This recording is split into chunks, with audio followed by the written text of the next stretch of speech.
سیدنا حضرت موسیٰ علیہ السلام اللہ تعالیٰ کے بہت ہی بہادر اور بربوجدہ بزرگ ہیں۔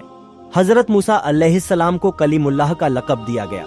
اس لقب کی وجہ یہ تھی کہ آپ علیہ السلام اللہ تبارک و تعالیٰ سے باتیں کیا کرتے تھے، اور باتیں کرنے کے لیے ایک مخصوص جگہ کا انتخاب کیا گیا جسے کوہ طور کے نام سے جانا جاتا ہے۔ اللہ تبارک و تعالیٰ سے بات کرنے کا یہ شرف آپ کے علاوہ کسی اور کے پاس نہیں تھا۔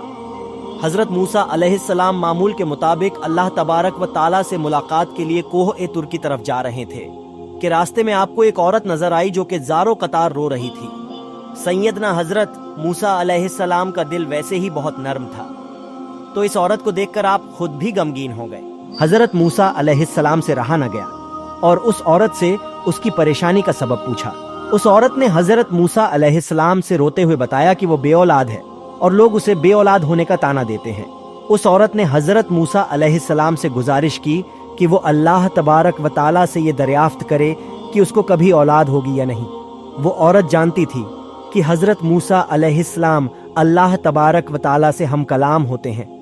حضرت موسیٰ علیہ السلام نے اس عورت کو یقین دلایا کہ وہ اللہ تعالیٰ سے اس معاملے کا ذکر ضرور کریں گے، اور اس کے بعد آپ علیہ السلام پھر سے کوہ طور کی طرف روانہ ہو گئے۔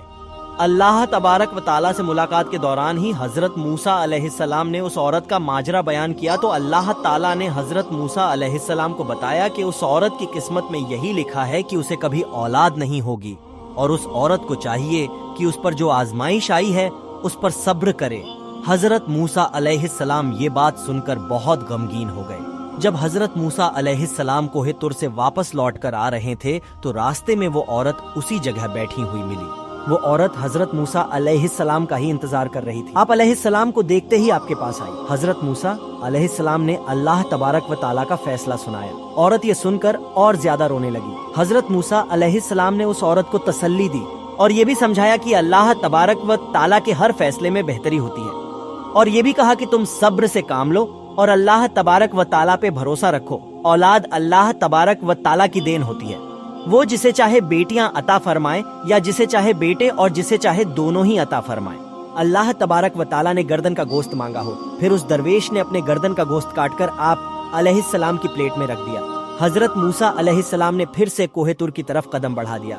اس درویش نے آپ کو پھر سے روک لیا اور کہا کہ ہو سکتا ہے اللہ تبارک و تعالیٰ نے سینے کا گوشت کہا ہو، اور پھر اس نے اپنے سینے کا بھی گوشت کاٹ کر پلیٹ میں رکھ دیا۔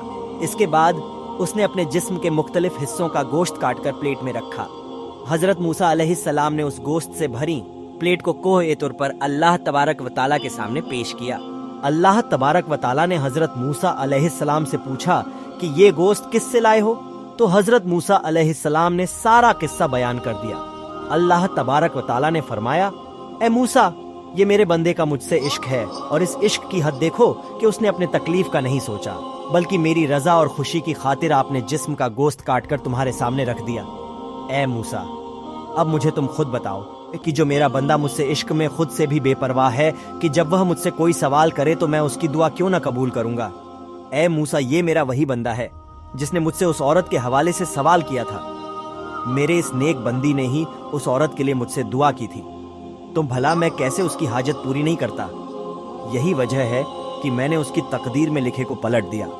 جو بندے میری خاطر اپنے آپ کو قربان کرنے کے لیے راضی ہو جاتے ہیں تو میں ان کی بات کو کیسے رد کر سکتا ہوں؟ موسیٰ علیہ السلام اللہ کی یہ بات سن کر بہت حیران اور خوش ہوئے۔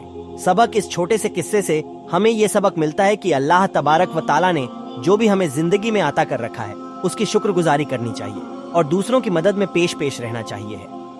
آپ کو نہیں پتا ہوتا کہ کون سا عمل اللہ تبارک و تعالیٰ کو پسند آ جائے اور آپ کا کام ہو جائے، اور جب بھی اللہ تبارک و تعالیٰ کے لیے قربانی دینے کا موقع ملے تو اپنی جان بھی دینے سے گریز نہ کرے۔ میرے پیارے مسلمان بھائیوں اور بہنوں، اگر آپ کو ہماری آج کی یہ معلوماتی واقعہ پسند آیا ہو تو اپنے دوستوں اور رشتہ داروں کے ساتھ شیئر کریں۔